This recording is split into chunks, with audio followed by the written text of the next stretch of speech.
پاکستان کے جو دشمن ہیں، جو غیر ملکی طاقتیں ہیں، وہ ہے جو پاکستان میں امن نہیں چاہتی۔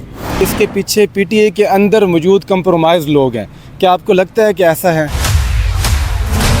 شہباز گل صاحب نے پچھلے دنوں آپ کا بھی نام لیا تھا کہ آپ بھی کمپرومائزڈ ہیں۔ سر، جب بھی کوئی دہشت گردی ہوتی ہے، کچھ لوگ ہیں، فواد چودھری جیسے لوگ، وہ مدارس اور پاکستانی علماء پر الزام لگاتے ہیں، کیا کہیں گے اس پہ؟ سراج الحق صاحب نے کل ٹویٹ کیا ہے، ہم ایک مسلم کنٹری پر حملہ کر رہے ہیں اور مسلمان کنٹری آپس میں جب لڑیں گے تو جو انٹرنیشنل ادارے ہیں، جو قوتیں ہیں، وہ تو خوش ہوں گے کہ مسلم کنٹری آپس میں لڑیں، کیا کہیں گے اس پہ؟ دیکھیں، مسلم کنٹری اگر ہے تو وہ نہ ہونے دے دہشت گردی، سرزمین تو اس کی استعمال ہو رہی ہے پاکستان میں۔ اگلے دن اس نے لیا کہ 2 پارلیمنٹیرینز کے نام لیے ہیں، علی اصغر گرمانی کا نام لیا ہے کہ وہ 2 سال سے پی ٹی آئی کے لیے کچھ نہیں کر رہا ہے، اس کو یہ نہیں پتا کہ وہ 2 سال سے پی ٹی آئی چھوڑ کے نون لیگ میں جا چکا ہے۔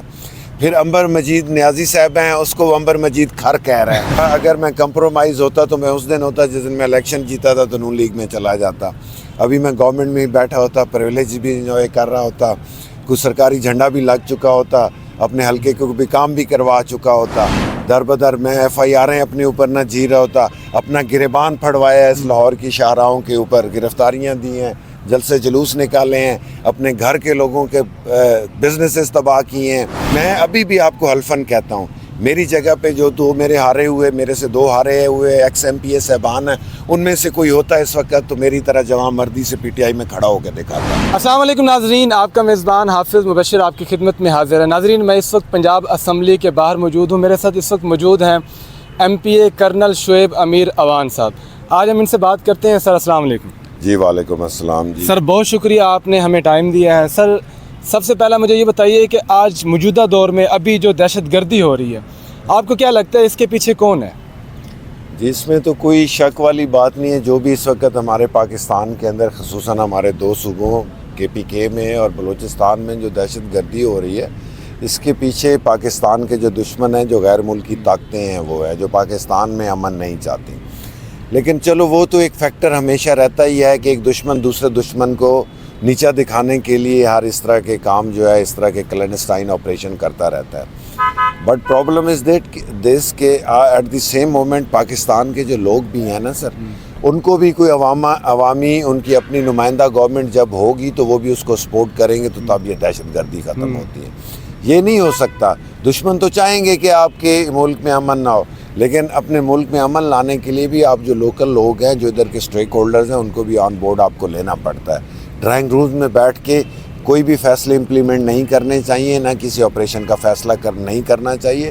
ہمیشہ پاپولر فیصلے ہی جو ہیں انہوں اچھے رزلٹ دیتے ہیں، تو یہ میرا اس پہ پوائنٹ۔ سر، اب میں بات کرتا ہوں 2024 کے الیکشن کے بعد پاکستان تحریک انصاف کا بہت بڑا مطالبہ تھا کہ ہمارا مینڈیٹ واپس کیا جائے۔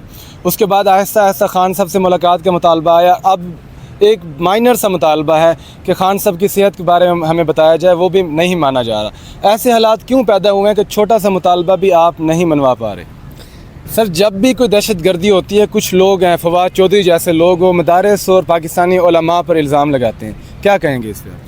یہ دیکھیں، کسی کو ہمیں اس پہ نہیں بلیم کرنا چاہیے، نہ سیاستدانوں کو کرنا چاہیے، نہ اسی طرح مدارس کو کرنا چاہیے، نہ کوئی اس میں، اور ہمیں اپنی سیکیورٹی میکنزم کو بہت بہتر کرنا چاہیے تاکہ اس طرح کی چیزیں نہ ہوں پاکستان کے اندر۔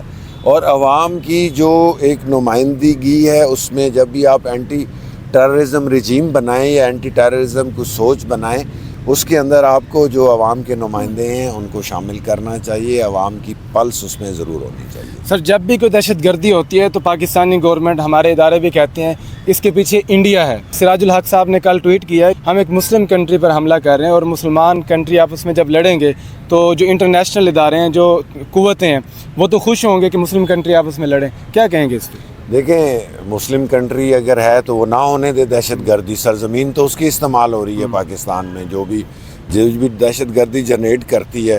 کیا ہمارے انڈیا بارڈر سے تو نہیں دہشت گرد آ رہے؟ یہ انڈیا بارڈر سے تو کوئی دہشت گردوں کو سپورٹ نہیں مل رہی، سپورٹ تو اس بارڈر سے مل رہی ہے، تو اس لیے ان کے میرے خیال ہائیڈ آؤٹس کے اوپر ٹھیک جانا چاہیے۔ سر، اب میں بات کرتا ہوں 2024 کے الیکشن کے بعد پاکستان تحریک انصاف کا بہت بڑا مطالبہ تھا کہ ہمارا مینڈیٹ واپس کیا جائے۔ اس کے بعد آہستہ آہستہ خان صاحب سے ملاقات کا مطالبہ آیا۔ اب ایک مائنر سا مطالبہ ہے کہ خان صاحب کی صحت کے بارے میں ہمیں بتایا جائے، وہ بھی نہیں مانا جا رہا. ایسے حالات کیوں پیدا ہوئے ہیں کہ چھوٹا سا مطالبہ بھی آپ نہیں منوا پا رہے؟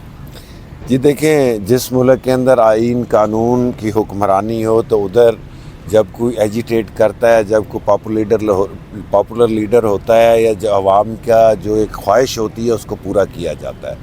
جب ہو ہی نہ، ایک ملک میں آئین نہ ہو، قانون نہ ہو، تو پھر تو آپ بھینس کے آگے بین بجا رہے ہیں، دیواروں میں سر مار رہے ہیں.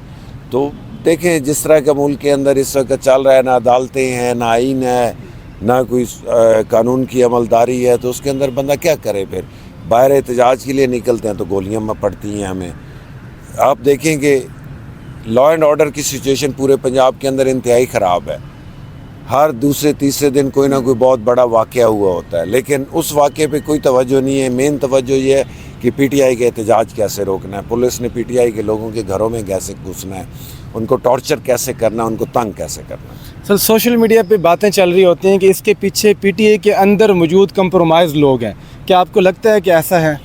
نہیں، یہ دیکھیں کمپرومائز تو وہ ہوتے نا جو چھوڑ کے جا چکے ہوتے، یا جب ان کو پریولیج اینڈ پرکس مل رہی تھی ان پریولیج اینڈ پرکس کے لیے جا چکے ہوئے ہوتے. جو پارٹی میں اس وقت کھڑا ہوا ہے، جو بھی پارلیمنٹیرین ہے، میں نہیں سمجھتا کوئی کمپرومائز. شہباز گل صاحب نے پچھلے دنوں آپ کا بھی نام لیا تھا کہ آپ بھی کمپرومائزڈ ہیں، کیا کہیں گے اس پہ؟ دیکھیں وہ کیا تھا اس نے، اس کی نالج کی یا اس کی کسی چیز کا پتہ ہونے کا یہ پتہ ہے کہ اگلے دن اس نے لیا کہ 2 پارلیمنٹیرینز کے نام لیے ہیں. علی اصغر گرمانی کا نام لیا ہے کہ وہ 2 سال سے پی ٹی آئی کے لیے کچھ نہیں کر رہا ہے. اس کو یہ نہیں پتا کہ وہ 2 سال سے پی ٹی آئی چھوڑ کے نون لیگ میں جا چکا ہے. پھر عنبر مجید نیازی صاحب ہیں، اس کو عنبر مجید کھر کہہ رہا ہے. تو آپ اس کی علم کا آپ خود اندازہ لگائیں کہ اس کو کتنا کچھ ایک گراؤنڈ لیول پہ چیزوں کا پتہ ہوگا. ٹھیک ہے نا. اس نے کہا کہ ہم نے یہ اسمبلی کا اجلاس اس دن اٹینڈ کیا تھا. مجھے فوٹیج دکھا دیں کہ جس دن میں اس دن اسمبلی کے اجلاس میں آیا ہوں یا کیا کوئی ہے تو جو جرمانہ، جو جرمدار ہیں، جو میری سزا ہوگی میں کاٹنے کے لیے تیار ہوں. ایسے ایک دور جگہ پہ بیٹھ کے آپ لوگوں کو بلیم نہیں کر سکتے. ادھر آن گراؤنڈ رہ کے ریزسٹنس کرنا یا ان کی چیزوں کے مطابق چلنا بہت مشکل ہے. باہر بیٹھے تو سارے بندے کہتے ہیں کہ لا یہ بھی کر دو، وہ بھی کر دو، لیکن آن گراؤنڈ چیزیں اس طرح نہیں ہیں. تو وہ جو کیا یہ میرا اللہ جانتا ہے. کیا اگر میں کمپرومائز ہوتا تو میں اس دن ہوتا جس دن میں الیکشن جیتا تھا تو نون لیگ میں چلا جاتا.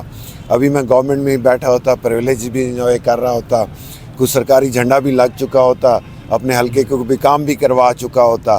در بدر میں ایف آئی آریں اپنے اوپر نہ جھی رہا ہوتا. اپنا گریبان پھڑوایا ہے اس لاہور کی شاہراہوں کے اوپر، گرفتاریاں دی ہیں، جلسے جلوس نکالے ہیں، اپنے گھر کے لوگوں کے بزنسز تباہ کیے ہیں. ٹھیک ہے. اپنے خود چوک اعظم کے اندر ریلیز نکالتے ہوئے میرے اپنے ریلیٹیو، میرے بڑے قریبی، میرے دل کے بڑے قریب ورکرز ہیں، ان کو شیل ڈائریکٹ لگے ہیں، ان کے سر پھٹے ہیں، میرے اوپر 9 پرچے ہیں. تو ابھی کہنے کا مقصد یہ ہے اگر یہی ہم کمپرومائز ہوتے تو کیوں ہوتے پرچے؟ اریسٹ کیوں نہ ہوتے؟ کمپرومائز تو وہ ہیں جن کو آرام سے جہاز پہ بیٹھ کے باہر بھجوایا گیا. سر یہ بھی کہا جاتا ہے کہ آپ اچانک سے آئے ہیں، پہلے آپ کی کوئی سیاست میں کردار نہیں تھا، اچانک سے آپ آئے اور ایم پی اے بن گئے، اور آپ تھے بھی آرمی میں پہلے. جی یہی تو ایک مسئلہ ہے نیو جنریشن کا کہ میرا جو فیملی بیک گراؤنڈ ہے. اگر میں آج آپ سے کھل کے بات کروں تو جب ضلع مظفر گڑھ ہوتا تھا، لیا ڈسٹرکٹ بھی نہیں تھا، مظفر گڑھ ہمارا، اور ہم تحصیل ہوتے تھے مظفر گڑھ کی، تو اس وقت میرے والد صاحب ممبر ڈسٹرکٹ کونسل مظفر گڑھ تھے. اچھا ٹھیک ہے. میں بات کر رہا ہوں 79 کی. اس کے بعد پھر لیا ڈسٹرکٹ بنا، وہ پھر کچھ ممبران ادھر سے لیا ڈسٹرکٹ کے اندر آئے.